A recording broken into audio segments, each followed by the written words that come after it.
نو ستاسو په حضور کې چې ما د قرآن کریم کوم آیات تلاوت کوي، الله تعالی انسانانو ته دا نه وایي یا ایها الناس خلقو، بلکې الله تعالی د قرابت الفاظ ورته ذکر کوي، یا ایها الذین آمنوا، ای مؤمنانو. او دا د الله تعالی د محبت الفاظ دي، او دا د الله تعالی د شفقت الفاظ دي، او دا د الله تعالی د رحم او د مینې الفاظ دي چې بندگانو ته الله استعمال کوي. مفسرینو لیکلي دي چې د دې څه وروسته چې کوم مضمون بیا الله تعالی انسانانو ته پیښوي، نو هغې مضمون کې د دې انسانانو ډېره لو خیرخواهي، په هغې مضمون کې د دې انسانانو ډېره لویه ګټه وي، او هغې مضمون ډېر د فوایدو ډک مضمون بیا الله تعالی انسانانو ته د دغه خطاب څه وروسته پیښوي. اوس دلته الله تعالی ورته یا ایها الذین آمنوا، ای مؤمنانو، د دې څه وروسته مضمون څه ورته پیښوي؟ ورته ان من اولادکم، ان من ازواجکم و اولادکم عدوا لکم. ای خلکو دا ستاسو زنانې چې تاسو نکاح ور باندې کړې ده، دا ستاسو بچی چې ستاسو په نسلونو کې ستاسو څخه پیدا سوي دي، دا بعضې وخت ستاسو دپاره دشمنان دي. دا زنانه ستا دشمنه ده، دا بچی ستا دشمنان دي، او فاحذروهم، د دې دشمنانو څخه ځان وګورئ. او ظاهرا د انسان په دماغ کې دستي سوال ورځي چې د کومې زنانې سره د سړي نکاح وسي، او په اسلامي طریقه باندې کومه زنانه د انسان په نکاح کې راسي، نو د هغې زنانې پر دې خاوند باندې دومره اعتماد راسي چې هغې ما تحت الاسباب د الله سره لاندې ډېر اعتماد پر خاوند باندې لري، او دا اعتماد د محبت علامه وي، او دا اعتماد د مینې علامه وي، او دا اعتماد د دوستۍ علامه وي. نو هغې د زنانې د عمله څه دوستي ښکاره کېږي، او دلته الله تعالی وایي دا ستا دپاره دښمنه ده، د دې څه ځان ګوره. چې کوم اولاد د انسان نه څه پیدا سي، د انسان د نطفې څه پیدا سي،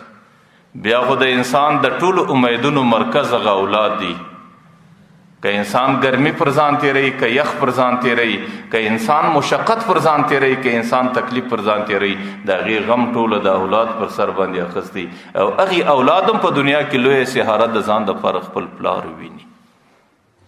نو بیا خو د اولاد د پلار سره ډېره مینه وي، لیکن الله تعالی ورته وایي و اولادکم عدوا لکم، دا اولادونه ستاسو دپاره دشمنان دي، او د دې دشمنانو څخه فاحذروهم، ځان ځینې ګورئ. د هغې وجه دا ده کله کله انسان د خپلې ناپوهۍ او غفلت په خاطر د زنانې د خواهشاتو پوره کولو کې داسې غرق او مستغرق سي چې زه به د خپلې زنانې خواهشات پوره کوم، د هغې په خاطر د الله تعالی احکام دی در شا وغورځوي. او په کم عمل باندې چې سړی د کم چا په خاطر چې سړی د الله تعالی احکام پر شا وغورځوي، هغه څوک د سړي دپاره دشمن بلل کیږي. نو ځکه دا زنانه ته بیا الله تعالی د دشمن لقب ورکوي. کله د دې اولاد د نفقې د پوره کولو په خاطر،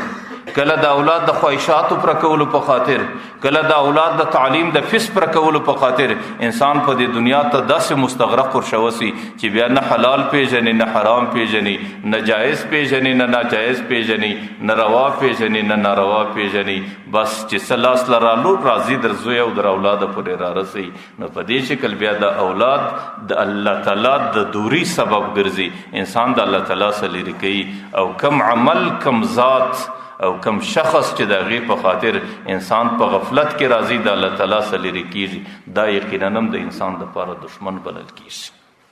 نو ځکه ډېر ځله زنانه ده د هغې خواهشات پوره کول، او ډېره ځله اولاد دی د هغې ضروریات پوره کول، او د هغې په وجه باندې د انسان په زړه کې د آخرت څخه غفلت راسي، د مرګ څخه غفلت راسي، د قبر څخه غفلت راسي، او دا غفلت د الله تعالی څخه د دورۍ او د لرېوالي سبب وګرځي.